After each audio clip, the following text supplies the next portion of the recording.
He's a parking attendant? Is he a parking attendant? Yeah, you know what? He's a parking attendant. Okay, that's right. He makes $5 in his a parking attendant, right? That's right. Yeah, That's right. So, yeah. So maybe a drug dealer would be better.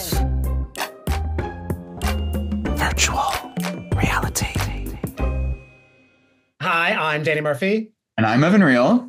And I don't know if I feel bougie, but I feel a little like broken after this week's episode of Jersey because there was so much catastrophe that I am a shell of myself in the best way. My husband has built a life for himself, for him and his family. What the have you done, you stupid bitch? Such a catastrophe, but we really have got to hand it to Rachel Fuda and Teresa Giudice because they were certainly the stealers of this certain scene, the bougie kids New York Fashion Week kickoff bougie mama free jewelry brunch. It is very much my single is dropping, or like the Nene soiree for the gays white party type of thing or whatever she threw. Like it's up there with iconic names. Yes. And I know I keep saying this, Danny, every single episode. Here we are. I think it's episode 4 or 5 at this point, but we keep getting these all cast situations. Like, I cannot believe that Melissa and Teresa were sitting so close. I mean, they didn't say a word to each other. Melissa was like, Rachel Fuda, you're up, babe. And you're up. I'm gonna set my cosmos. I know it's kind of funny watching all these all cast situations happen where we didn't think we're gonna get, especially on the heel of the news that all Real Housewives of New Jersey fans got, that there's gonna be a special kind of reunion in place for this upcoming one. So we don't know what that's gonna entail. I hope it's not a virtual thing. I don't know if it's like a True Life MTV, we get a little docuseries of all of them. But what I do know is that Rachel and Teresa, and however form it is, will be talking a lot about each other, especially with these bars they were throwing at each other at the bougie brunch. I think old hag, young hag. She's young and stupid. I'm not doing this. You're old and stupid, you bitch. A lot of curse words, a lot of like convicts, drug dealers. Every word was said. Well, like Rachel, and not that she was not in a place. Like I'm not saying it wasn't warranted or she should have used this type of language. I don't know. I was just so shocked when she was the first one to say something, and I think it was, "What have you done, you stupid bitch?" What the have you done, you stupid bitch? You're a grown-ass woman who went to prison. What have you done? You went to prison as a grown-ass woman, and what have you done? Very Janet Jackson, what have you done for me lately? And I mean, I don't know if that's where Fuda was in the metallic, was that she was getting from, but it's kind of just like a mic drop, because the only person who has brought up jail without saying camp to Teresa's face is Jackie. Her new best friend. Her new best friend. So maybe we're not for Rachel at the end. But I know when Rachel said that, I kind of clutched all of my pearls. I couldn't believe it. It was so bold.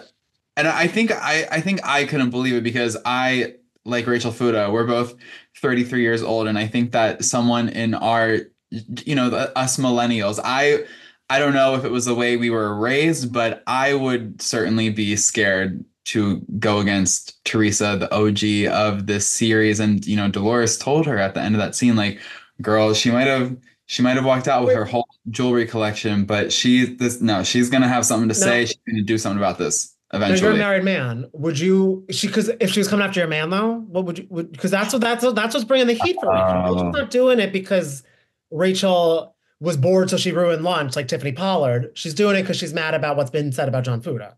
See that now that you put it that way, Danny, I think that's it. It's like Rachel obviously rides so hard for her man, and yeah, when you come for someone's man, for someone's family, spouse, etc., it brings it up a notch, and the notches just kept going up because it didn't just stop with "What have you done, you stupid bitch?" Yeah, Teresa was like, she's young and stupid. She doesn't know what she's talking about. Then she's like, "Oh, you're old and stupid. You're a has-been." Has-been. Which,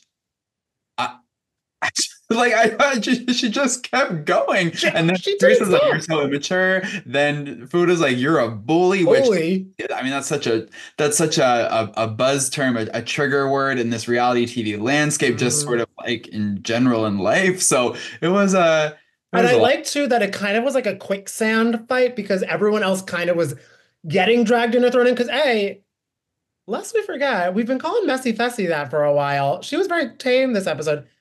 Danielle Cabral caused the brawl because she was like, just took a sip. Have you guys talked yet, Rachel, Teresa? Have you and Teresa talked yet? No.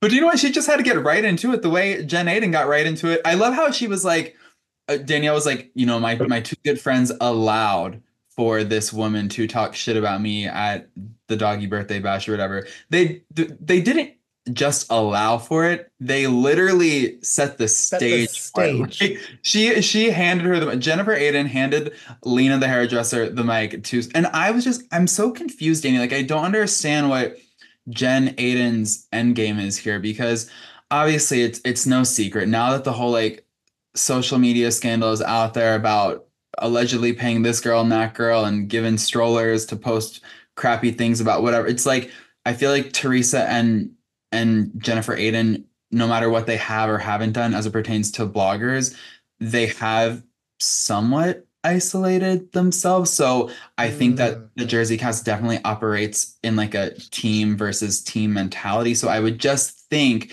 that Jennifer Aiden wouldn't do anything to lose another team member. I don't know if you have any thoughts about why she would put her relationship with.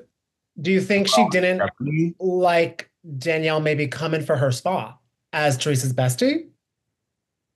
I mean, that can, I don't know. Do you think if that's it, then do you think that might be a reason for Aiden? Because as we see in the trailer, Aiden goes to Teresa and is like, hey, like, I don't feel like you've been that good of a friend. So that comes up later in this. Do you think that maybe she was thinking, oh, Teresa and Danielle are getting close. That's kind of bothering me. I'm going to try to fuck her shit up with Danielle and Teresa. And then meanwhile, I'm going to try and patch things up with Melissa to see if I can maybe get under Teresa's skin a little bit. Oh, I mean, I don't know. I don't know if Aiden would be that. I don't know if I see her having that Machiavellian type of thing in her. I think girl just loves lunch. Okay. So I feel, you know what I mean? I don't know if she would be, because I don't know if she would have seeked out the Melissa friendship if Melissa didn't go to her. And I see it. Melissa, and I think Melissa was the one to facilitate that, yeah. And I don't think either of them left that texting. I think they left it at Lefke's, which is a great place. But I don't think they really were like, okay, we're doing some patchwork here. Like, it's a fixer. It's not even a fixer-upper. They're not going to invest in that. Like, I think that is not in the space. Even Melissa, I was going to say, even Melissa, like, walking into that scene when she was like basically huffing to herself or to a nearby producer or cameraman, she was like, here we go again. It kind of reminded me of, you know, that part in the Lucky music video for Britney Spears when she does her little acting bit in the middle and she's like acting like a diva and she's like, we've done this 50 million times. It was giving me very much like Britney Lucky vibes. You know what I'm saying? Which I love, obviously, of course. Okay, love that for them and for their pre-Mediterranean meal moment. Or maybe if they did a Britney karaoke, they would squash a lot of their issues, but no issues were squashed really at this brunch. Because like you said, but I do defend Aiden storytelling capabilities. She fires back with, oh no, honey, I got limp dick for you. You're good at imitating too. Oh, you just did her really well. Do it again. Because I don't think, I feel the making fun of, I think she likes to do her impressions. And you know, she probably was having, it was Biscuit's birthday bash. I'm sure she was having a little wine.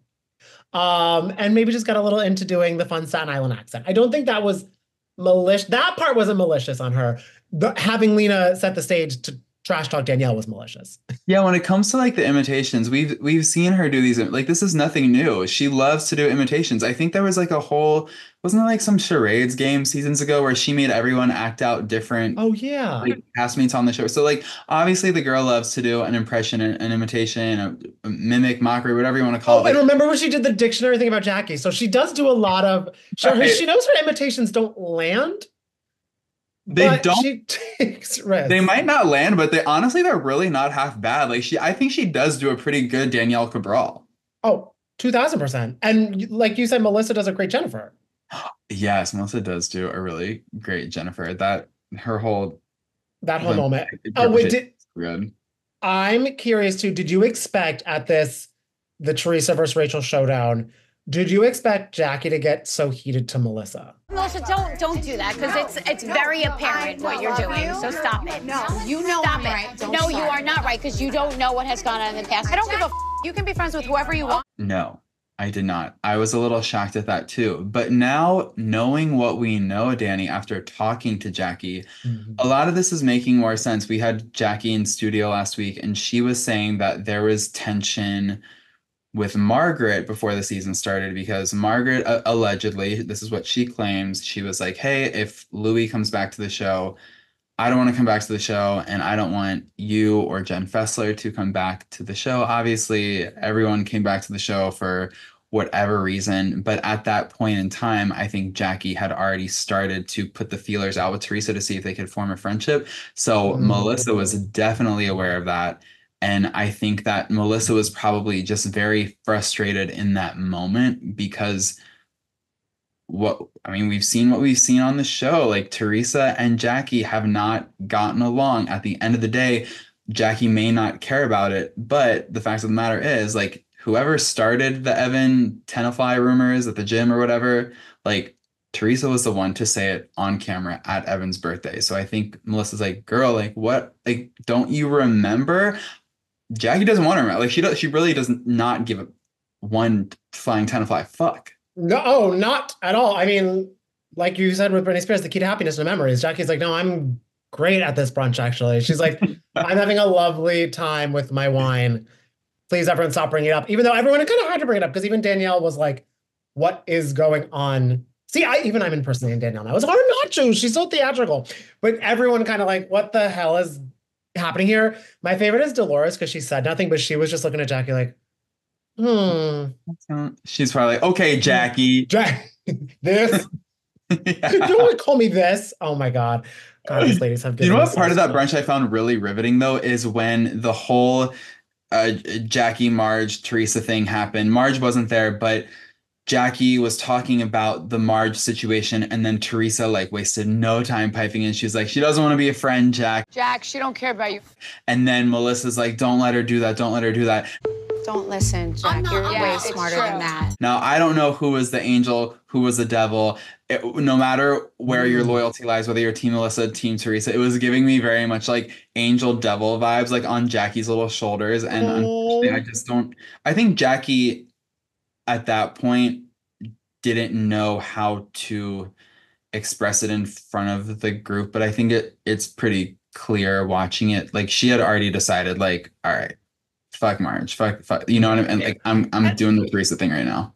I think they kind of felt because even at the lunch with Fessler and Melissa, Margaret's kind of also like, what the I can't deal with this anymore. Like she's like, I really does not want to fight for this because I think they knew how they're cutting each other so deep and that they're kind of like, oh, this is really what you're doing right now. Okay, got it. Kind of like a you go do that and I'll be over here. Right. Yeah, I know. It's like, that's the weird thing too, because I think Jackie just said in a recent interview, not with us, I think it was to Entertainment Tonight, she was explaining that she and Melissa didn't really fight this season.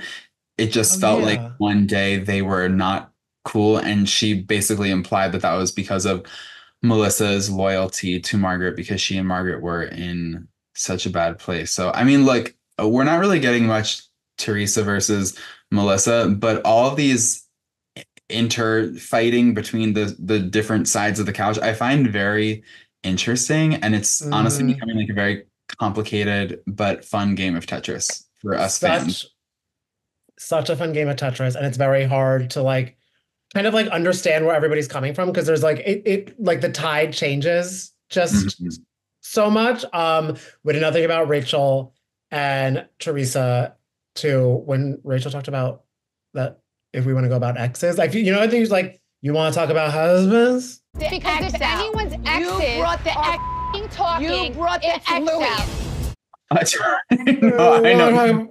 She said it a little. There was more pronunciation than Miss Meredith Marks, but she was like, "Look, we are." She was going to make it very clear. We can talk about your exes if you'd like.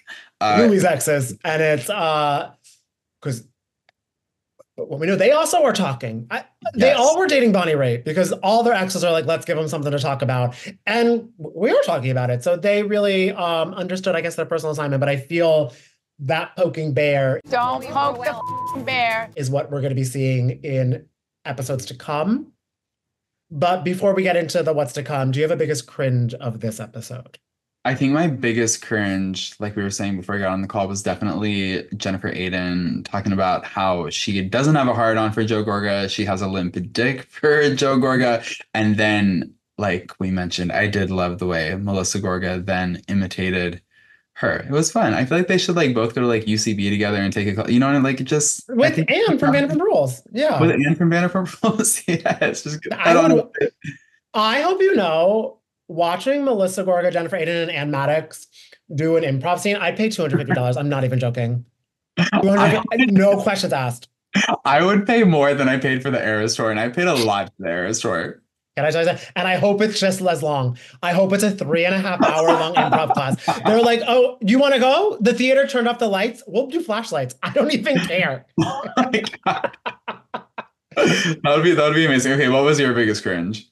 Okay. And it's so funny how cringe and delight can really, the line is so thin, because this was almost going to be my LOL like MVP moment, but I'm giving it cringe because another moment kicked it out of that. Okay.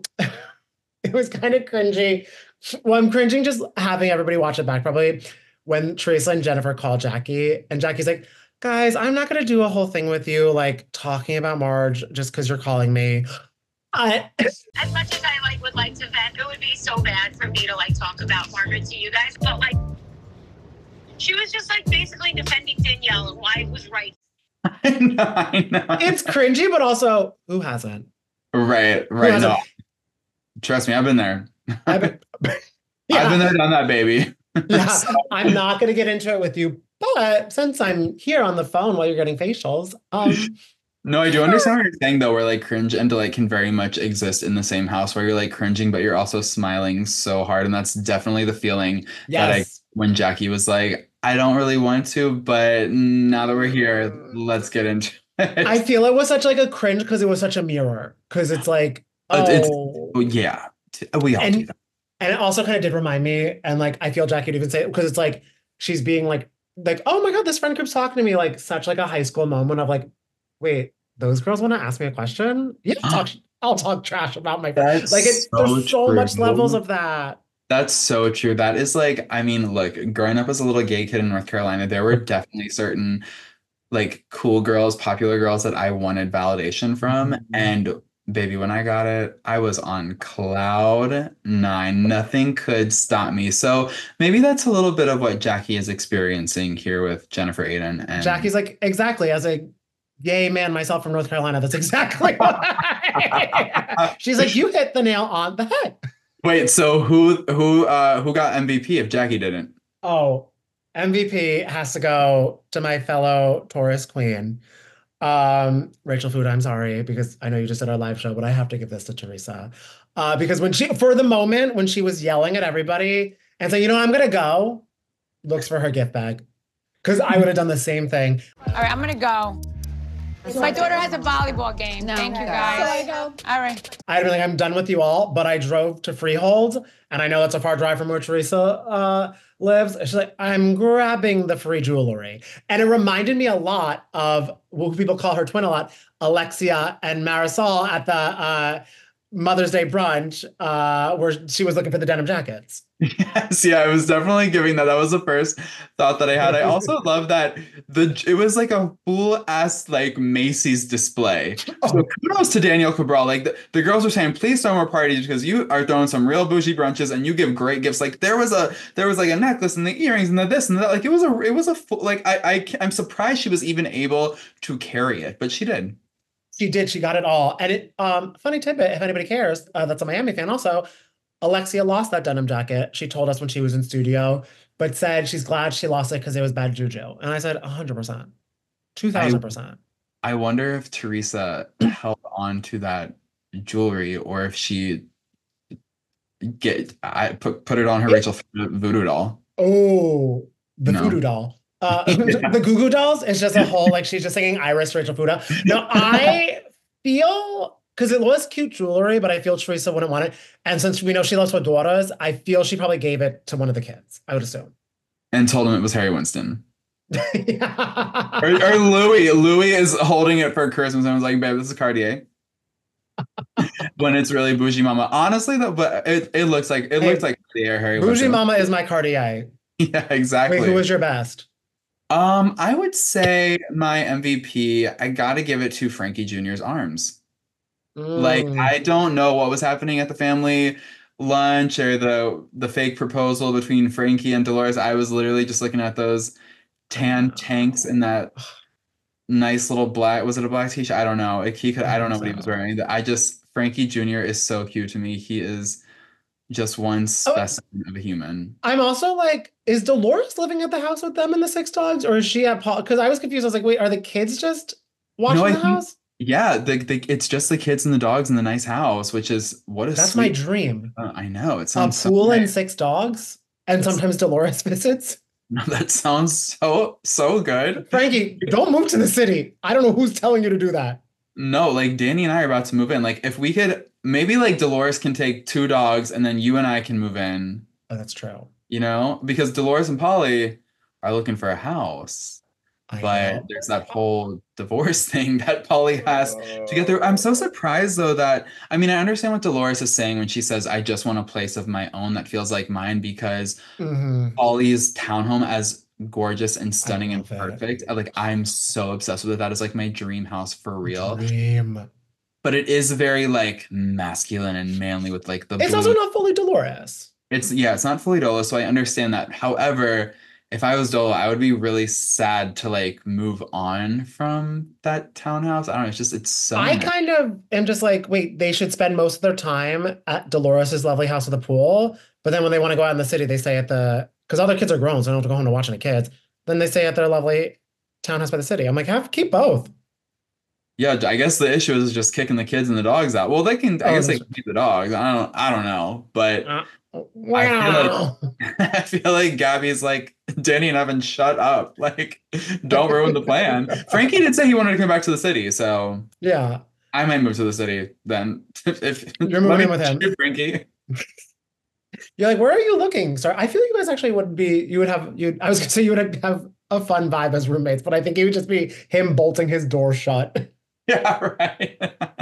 I will say my other MVP would be Marge Sr., and I loved hearing more about her like vomit journey. I just, like you were mentioning, Danny, she's been throwing up for a year. She finally figured out what she needed to do, which was have this surgery. She's coming home from the doctor. She really needs to throw up. And she was about to do it in a Bloomingdale's parking lot, but Marge is like, no, that's disrespectful. Let's go to Home Depot. Like, what? Where was the camera? Where was the camera? I know. If Lexi, I'm mad at you because I'm assuming you were there. You should have filmed this on an iPhone. And if you have the footage, you best send it to us. My one thing, those Bloomingdale brown bags, I feel are sturdy. So they would be the good ones to do it in.